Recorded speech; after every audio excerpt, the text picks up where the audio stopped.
तर माऊली फायनली मी आत्ता पंढरपूरमध्ये पोहोचलेलो आहे. तुम्ही पाहू शकता मी आता पुलावरती आहे. तर पूर्णपणे सगळे आपले वारकरी मंडळी आहेत. सगळे वारकरी मंडळी आता इथं हजर झालेले आहेत.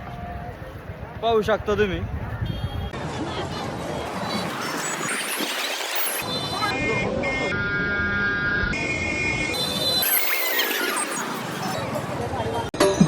तर मित्रांनो पाहू शकता तुम्ही अशा पद्धतीने सगळे वारकरी मंडळी गाजत आणि वाजत दिशेने चाललेले आहेत. तर लगभग आता एक 15 ते 20 मिनिटात सगळे वारकरी आता पोहोचतील.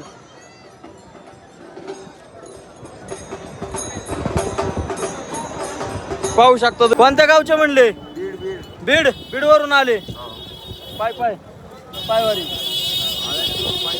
आळंदीवरून. बघा आळंदीवरून बीडचे आहेत, पण बीडवरनं आळंदीला गेले. आळंदीवरनं डायरेक्ट आल्यात पंढरपूरमध्ये. कसं वाटलं? प्रवास चांगला झाला?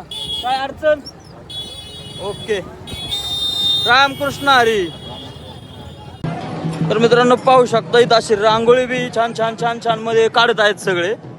पाहू शकता तुम्ही. या मुलं आहेत कशी रांगोळी काढत आहेत तुम्ही पहा. एकदम खूप छान पद्धतीने रांगोळी अशी आता इथं डिझाईन करत आहेत.